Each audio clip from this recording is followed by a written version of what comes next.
सबसे बड़ा जो एक अहम इशू सामने आया है, हमने पिछले हफ्ते भी इस पर ब्रीफली जिक्र किया था, जो पाकिस्तान में इंपोर्ट्स हो रही हैं उसका जो डाटा है वो हाईली कंट्रोवर्शियल हो गया है।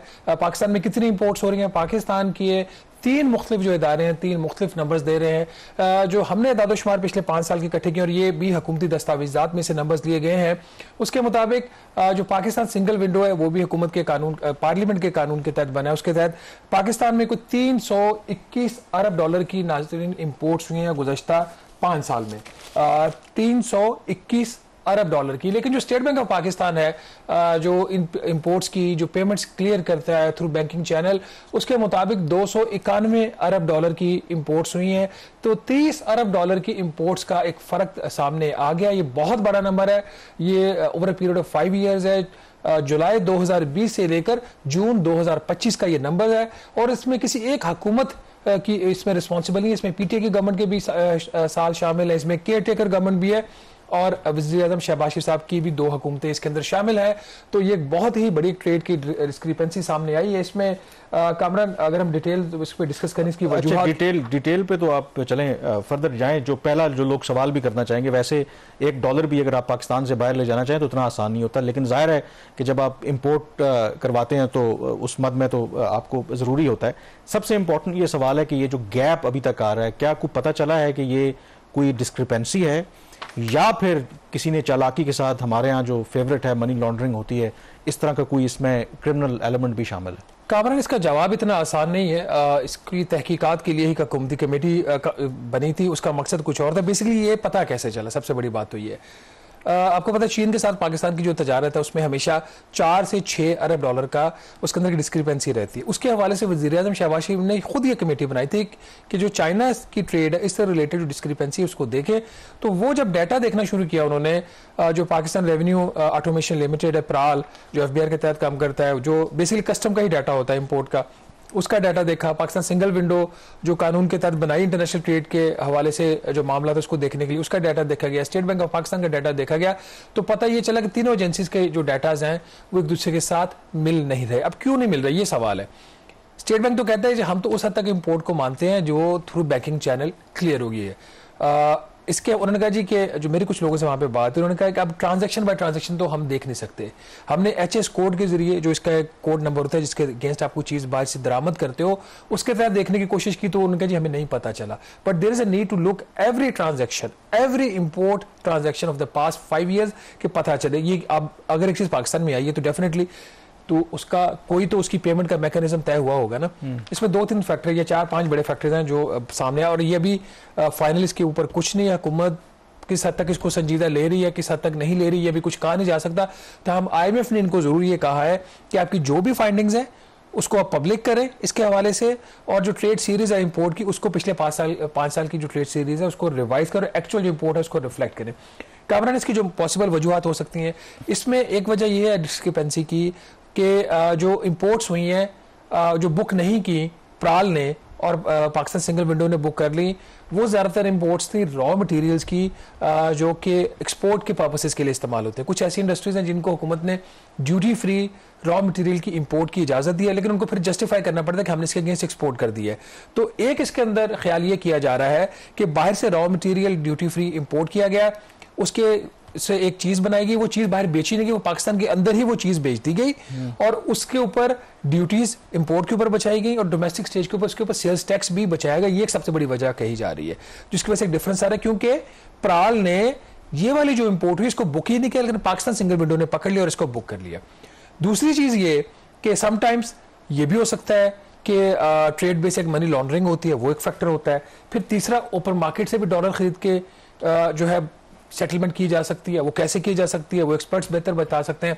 चौथी एक चीज़ ये भी हो सकती है कि इसका जो बाहर से ही किसी ने इंपोर्ट की सेटलमेंट कर दी हो और वो पूरा जो नेक्सस बना तो उसके तहत इसकी कुछ पेमेंट की अदायगी, तो हतमी तौर पर इसके हवाले से अभी कुछ नहीं कहा। एक इसमें जो नुकता है, क्योंकि ये जो स्टेट बैंक का नंबर है इसमें आमतौर पर जो फ्रेट चार्जेस हैं या जो इंश्योरेंस वगैरह है वो शामिल नहीं होती, तो क्या ये मुमकिन है कि ये जो गैप आ रहा है उस वजह से भी आ रहा हो, या जो फ्रेट और इंश्योरेंस है शायद उसका नंबर इतना बड़ा नहीं हो सकता कि मसलन अगर आप 2021-22 में देखें तो 10.8 अरब डॉलर की डिस्क्रिपेंसी है, 2023-24 में कुछ 6.7 अरब डॉलर की है, फिर 2024-25 में 5 अरब डॉलर की है। तो इतना जो फ्रेट चार्जेस हैं या इंश्योरेंस, क्या इतना वो गैप फिल कर सकते हैं? देखिए, दो चीज़ें हैं कि ये सिर्फ फ्रेट की वजह से नहीं हो सकता। एक तो ये कि जितनी टोटल इंपोर्ट हुई है, जो PSW का सिस्टम है वो 321 अरब डॉलर बता रहा है और स्टेट बैंक की पेमेंट्स 291 बिलियन डॉलर, तो 30 अरब डॉलर का फर्क है। और ऑन एवरेज अगर देखा जाए तो 10% तक तो डिस्क्रिपेंसी नहीं हो सकती ना, या डिस्क्रिपेंसी तो है 10% की, लेकिन फ्रेट की पेमेंट तो 10% नहीं हो सकती ना, the cost of the good, पहली चीज। दूसरी ये कि अगर ये फ्रेट ही हो तो फिर नंबर कंसिस्टेंट हो ना, जो गैप है वो हर साल वेरी ना करे। जैसे आपने खुद बताया, पहला जो 2020-21 का साल है उसमें 3.5 अरब डॉलर का फर्क है, 21-22 में सबसे ज्यादा 11 अरब डॉलर का फर्क है। अगर आप यहाँ पर आपसे ये पूछना चाहता हूँ कि 21-22 वो साल था, पॉलिटिकल टर्मोइल था, आपको पता है, हुकूमत भी चेंज हुई, तरीके अदम एतमाद आई, और जब ऐसी सिचुएशन होती है तो जाहिर है कि आप जो अपना सरमायादार हैं अपना बचाने की कोशिश करते हैं। इज इट पॉसिबल कि शायद जब लगा कि ज्यादा अनसर्टेनिटी है तो पैसा अपना आप बाहर भिजवाएं? अच्छा, उस साल में अगर देखें ना तो पाकिस्तान की तारीख की हाईएस्ट इंपोर्ट भी उसी साल हुई थी। आप किसी का भी नंबर देख लें, जो PSW का नंबर है वो 82.3 अरब डॉलर है, जो PBS ने प्राल का नंबर रिपोर्ट किया वो 80 अरब डॉलर का है, स्टेट बैंक का उस साल का नंबर है वो 71.5 अरब डॉलर का। तो डिस्क्रिपेंसी इस साल भी ज्यादा, इंपोर्ट भी ज्यादा, डिस्क्रिपेंसी भी ज्यादा। लेकिन इवन देन जो आपका कोर क्वेश्चन है फ्रेट वाला, तो फ्रेट का मार्जिन इतना तो नहीं हो सकता ना कि 80 अरब डॉलर की आपकी इंपोर्ट और उसमें 11 अरब डॉलर का फ्रेट हो, ऐसा नहीं होता। फिर 22 अगर आप देखिए 22-23 के अंदर 4.5 अरब डॉलर का फर्क है, फिर 23-24 में जंप करके तकरीबन 7 अरब डॉलर पे चला जाता है। तो इसके ना सिर्फ मल्टीपल फैक्टर्स हैं, टाइमिंग का डिफरेंस भी हो सकता है पेमेंट की, क्योंकि जो स्टेट बैंक है उसने इस हवाले से जब हमने पिछले स्टोरी की थी तो उन्होंने एक जनरल क्लैरिफिकेशन भी दी थी कि ये जो ट्रेड डाटा की डिस्क्रिपेंसी है ये इसका हमारे तजारती खसारे का नंबर जो है और ओवरऑल जो करंट अकाउंट का नंबर है उसके ऊपर फर्क नहीं आएगा, क्योंकि हमने जो पेमेंट्स किए वो बैंकिंग सिस्टम से किए। तो हमारा जो करंट अकाउंट का सरप्लस है पिछले साल का स्टेट बैंक के बकौल, वो उस पर ज्यादा फर्क नहीं आएगा, थोड़ी बहुत उनका माइनर वेरिएशन हो सकती है।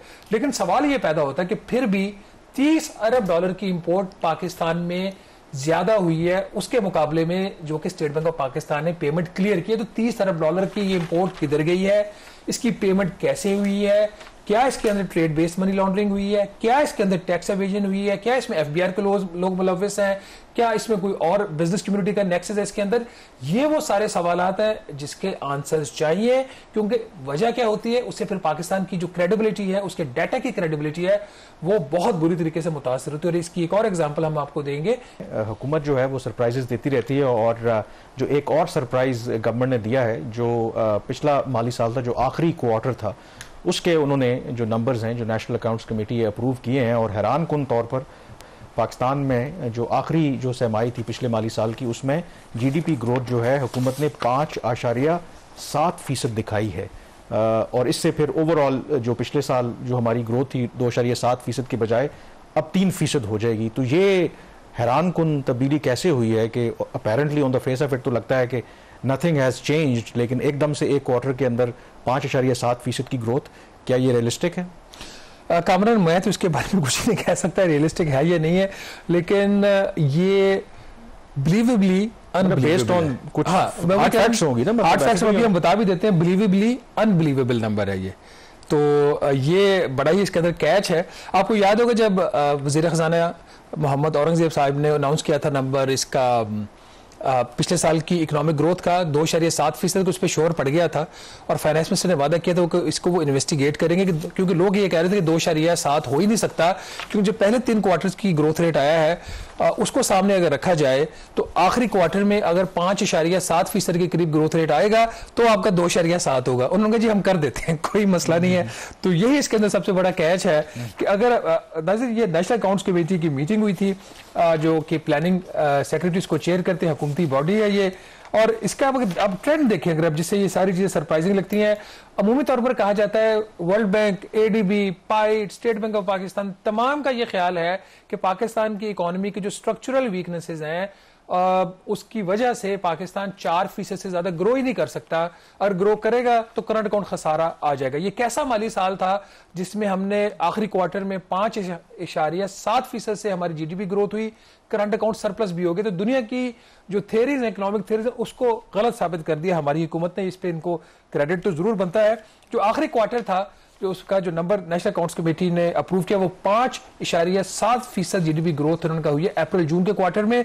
अब हम 3 महीने पीछे चले जाते हैं, जो जनवरी मार्च का क्वार्टर था उसमें ये ग्रोथ रेट था 2.8%। तो ऐसा क्या हुआ 2.8 से हम 5.7% पे चले गए? और ये वो टाइम था जहां पे 2 हफ्ते हमारा एक ब्रीफ जंग का भी पीरियड था, और भी सूरत हाल को इतनी पॉजिटिव नहीं, मतलब कुछ ऐसा अनयूजुअल नहीं था जिससे लगे इकोनॉमी ने यकदम ग्रो किया है। और इसमें आप देखें जो सरप्राइजिंग एलिमेंट है पाकिस्तान के अंदर, हुकूमत को देख लें, इंडिपेंडेंट इकोनॉमिस्ट को देख लें, जो एक्सपर्ट्स हैं उनको देख लें, सब ये कहते हैं कि जो सब पॉलिसीज हैं, high interest rate, high taxes, high cost of energy, हमारी इंडस्ट्री ग्रो ही नहीं कर सकती। वो सब गलत कहते थे। सही आपको बताया नेशनल अकाउंट्स कमेटी, उनका जी नहीं, आप सब झूठ बोल रहे हैं, ये तो 20% ग्रोथ हुई है। इंडस्ट्रियल सेक्टर में आखिरी क्वार्टर में 20% ग्रोथ। और उससे बड़ा जो सरप्राइजिंग नंबर आपके लिए होगा कि हमारा जो एक इसके अंदर इसका सब ग्रुप होता है इंडस्ट्री के अंदर, इलेक्ट्रिसिटी, गैस और वाटर की जनरेशन का जो उसकी पैदावार कितनी बड़ी है, 121% उसमें कामरान इजाफा हुआ है। तो नंबर सरप्राइजिंग है, हमें नहीं पता सच्चे हैं या झूठे हैं, नेशनल अकाउंट्स कमेटी ने मेरे लिए तो ये खबर है कि इसका मतलब है कि ये वो तमाम जो इकोनॉमिस्ट हैं, आप भी उसमें शामिल हैं, कि जी आईएमएफ के प्रोग्राम में रहते हुए, मतलब जो करते हैं उसमें रहते हुए, आईएमएफ के प्रोग्राम में रहते हुए आप 6% ग्रोथ अचीव नहीं कर सकते। इस पेस के साथ तो मेरा ख्याल में इस माली साल में हम सरप्राइज देंगे, 6% ग्रोथ अचीव करेंगे। ये तो नहीं, जैसे मल्टीप्लाई हो रहा है ना कि 2.8 से 5.8, तो 5.8 को 2 से तो फिर आईएमएफ को भी अपना जो वो फार्मूला चेंज करना पड़े, कहें देखिए भाई हम तो वो तो और काम करेंगे ना, वो हमारे इकोनॉमिस्ट को और स्टैटिस्टिशियंस को हायर करेंगे कि सामने भी दसवें किस तरह हुआ है। अच्छा, अब दूसरा चले, इसमें तो हमें सरप्राइज मिला है। रही बात जो सर्कुलर डेट है, उसमें अभी तक कोई हमें सरप्राइज नहीं मिल रहा। वो एज यूजुअल, मतलब सरप्राइज ये होता कि अगर उस जिन को हमने बोतल में बंद कर दिया होता, ये बंद हो नहीं रहा हमसे। देखिए जो पावर सेक्टर है ना, ये उन सेक्टर्स में, सीरियस नोट, पहले तो हम खुद पर हैरान और शॉकिंग पोजीशन में, इसलिए हम बात ऐसे लाइटर टोन में कर रहे थे कि कैसे इसको बताया आवाम को। ये जो पावर सेक्टर है ना, उन सेक्टर्स में शामिल है जिसको जब तक फिक्स नहीं करेंगे पाकिस्तान की इकोनॉमी ग्रो नहीं करेगी। अब खैर हमारी ये बात हमें खुद कहते हुए लगता है गलत है, क्योंकि हम तो 6% के करीब ग्रो करना शुरू हो गए हैं। पावर सेक्टर की परफॉर्मेंस को वज़ीर आज़म शहबाज शरीफ साहब पब्लिकली अप्रिशिएट करते हैं, वहाँ पे बड़ा काम हुआ है। अब जब आप नंबर्स के अंदर जाके देखते हैं तो आपको लगता है कि काम नहीं हुआ। बजट से जो सब्सिडीज दी जाती हैं वहां से मामलात को सीधा किया जाता है। अगर तो काम यह है कि आपका सर्कुलर डेट है पावर सेक्टर का, उसको आपने 600-700 अरब कम कर दिया बजट से सब्सिडी देके, फिर तो कोई परफॉर्मेंस नहीं हुई।